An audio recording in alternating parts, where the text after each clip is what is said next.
quite a lot of rooms to heat and to light for lights. So that's why we try to implement some data collection and analysis in our pilot, and it will show what we achieved on that.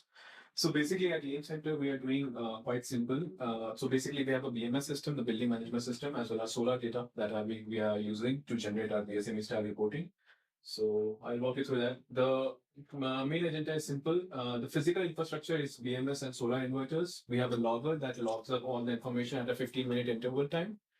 Then our current stack is basically all of those times. So basically the information from the VMS, basically from the electricity grid as well as the solar is stored in InfluxDB. That's our time series database. As well as we have Grafana, that's for monitoring purposes so that we can see what's going on around the system as well.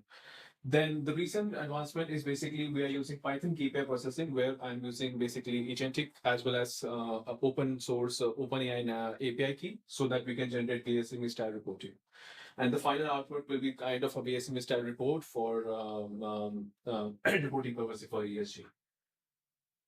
So the infrastructure is kind of similar. The VMS is from the Cyclone VXS system. It has 22 temperature sensors, 14 utility meters, water consumption, IP and logger system, as well as the Huawei, that's our solar inverter, that's basically accumulating what is the current solar grid imported to the system, how it is being used, the grid export and import towards the system, as well as it has an API call that we can pull it to the InfluxDB, basically the main database.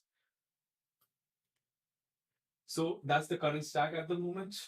Just to give you an idea, here you see the code is just basically we have a bucket. You can think of it as a database. The database is just the name of the two information, the VIM as the solar data, and we are pulling a few of the information. I have just outlined a couple of them. The KPIs, the accumulated grid export, the accumulated grid import, and we have around 21 KPIs that we are kind of bridging towards to finally collect what are the key information that we need when we are trying to do the VSME style reporting.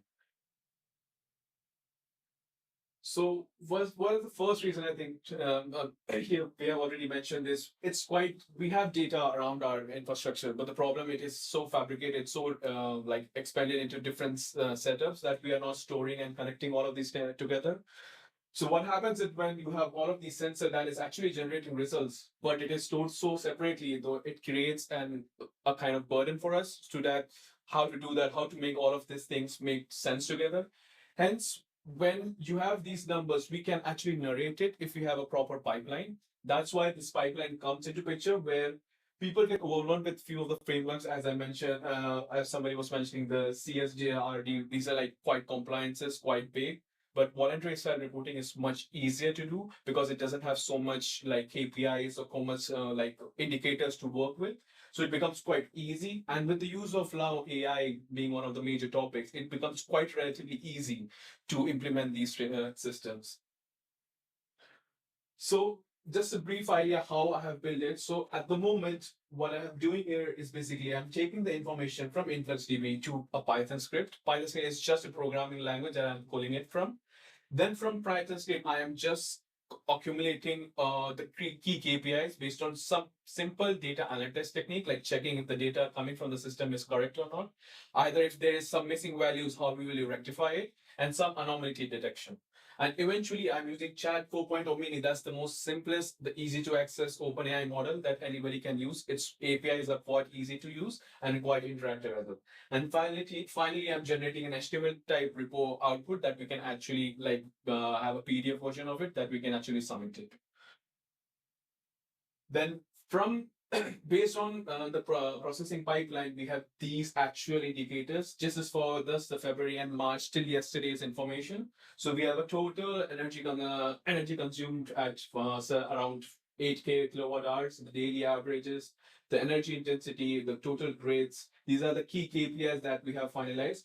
Also included in that is how we weather forecast it. So we have used a Mirio weather forecast that will use these indicators as accumulated with all the weather KPIs. So based on coordinate sector, so that you have a relevant information of all the indicators.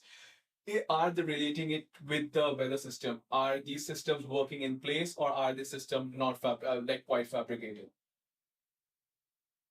And these are the key elements of it. The first is system prompt. Its system prompt is quite generic, as we can keep it. You are a senior sustainability analyst specializing in ESG reporting under VSME. Strict rules are you can't fabricate any information. You have to only use the KPIs that we have bring it up. Keep the language quite simple. The JSON fact is when you have all the KPIs into a particular matrices, you make a JSON format of it, and finally build a formal compliance language. Then for the fact checks, basically these are the minimum fact checks. These are the period, the total floor area for our building at the moment is 1,231 meters square. The total, the energy total, the grid import, solar generation, top days, if weather is affecting or not, should be on the, and HDD is basically high day daily.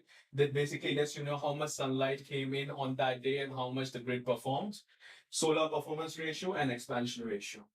And for AI to perform as relevant as possible, we have quality guardrails where I have kept a confidence level of 92%. We also mention it as temperature in terms of when we are using AI, but it's quite similar. You can't miss any, you never refer to any missing numbers. You cite exact figures. You can maximum go round up to 2 decimals.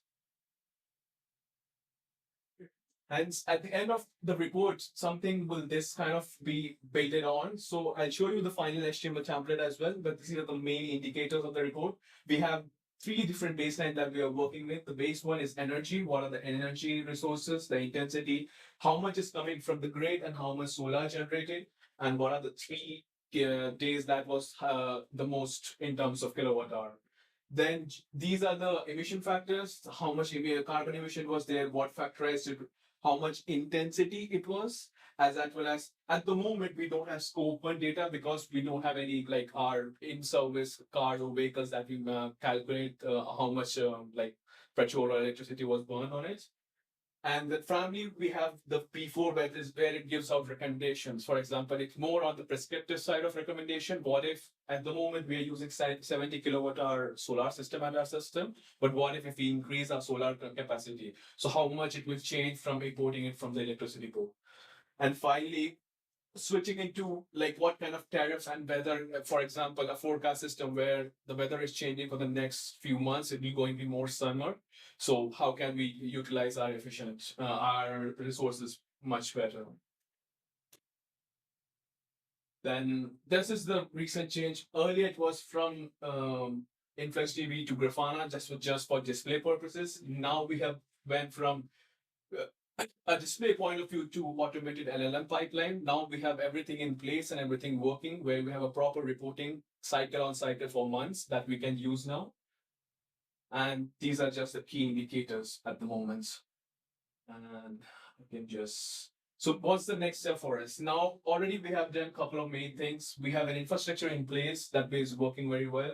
We have now weather enriched KPI and LLM reporting. Now is the production deployment. At the moment, it's locally running on my system, but next progress is to move to cloud or we have an AIM server machine running in the ground floor, so we have to deploy all that. And multi-frame at the moment it's VSME, but can be now populate into more different frameworks like CSRD and TCFDs ones. Okay, I can just show you, I'll take a couple of minutes just to show you guys the main report might look like and how the Python files are running.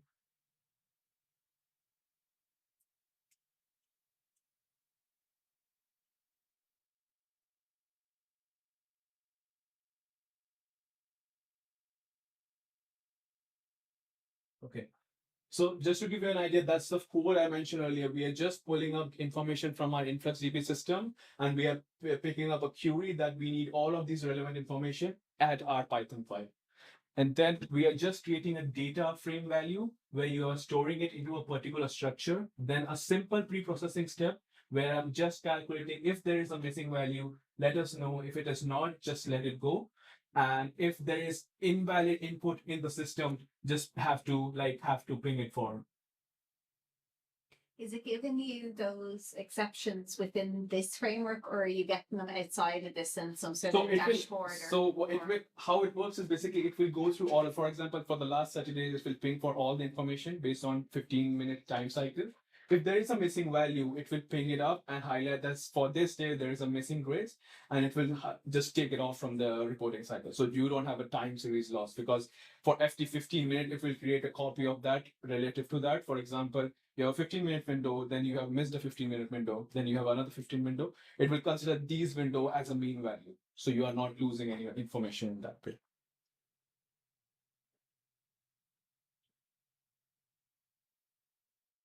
So now we have all, after cleaning the data, we have all the information in a proper format, how we want it.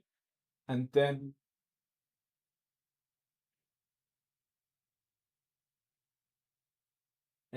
we have this is what I mentioned by the JSON format. This is the format that the LLM gets, or the AI model gets as an information. So it's quite structured, quite clean, so that it doesn't have to go outside its context, basically the context window, so that it can only use these information as a practice.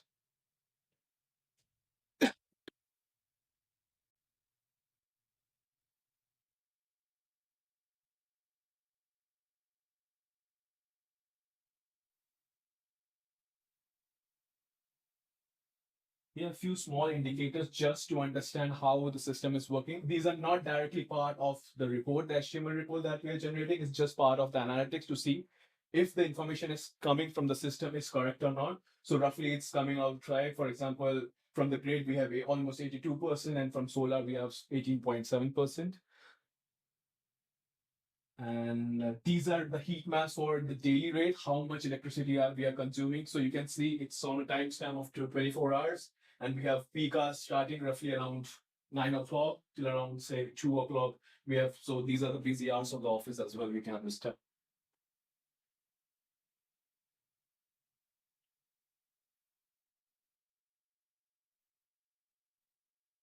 So these are a few graphs that will be part of the last HTML tags. I'll show you that at the end of it.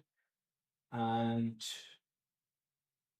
at the end of the interaction, where after using the LLM, basically this is something you will get as a markdown file, basically mentioning what are the time periods, what are the key consumptions, what can be the different baselines. And basically what I've done is I've just taken this information, put it in an HTML tag, and at the end of it, you will find something like this. So this is the final report that we can take into place. It just mentioned the company coordinates, the company name, what are the key reporting factors, energy, solar, weather. So as I mentioned, I've used a weather API that lets you know what are the current, like the min max temperature variations. And these are some final reports. So the first is basically what is the energy consumption and outdoor temperature. At the moment, the temperature is slightly warmer, so you can see a fluctuation of increase.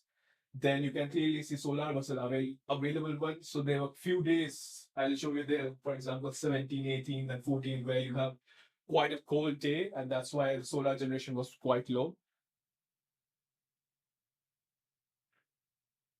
And this is one that I mentioned, the prescriptive analytics, where we have, at the moment, we have 70 kilowatt hours of capacity.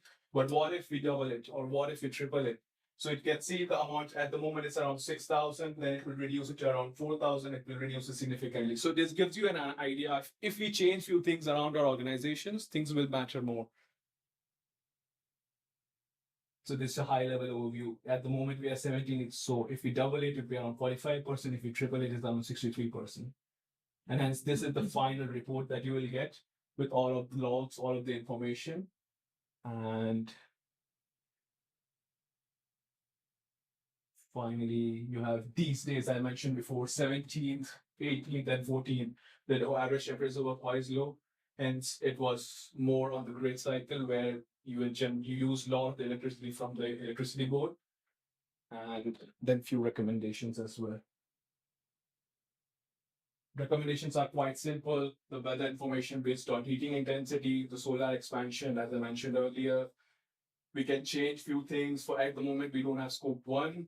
Then seasonal solar optimization, how we can efficiently use the next few months coming in, and what can we do to integrate weather integrated monitoring. So at the moment, we are monitoring just for the time we are taking in. But once we can have a 6 or 8 month of data intensity, we can use this as to factorize how much electricity you can use from the solar grid more efficient. Can I ask you a question? Yeah. I have to So you're getting that data of all your solar. Solar and the package. yeah. But what have you another package on top of that? So you're getting No, so we have electricity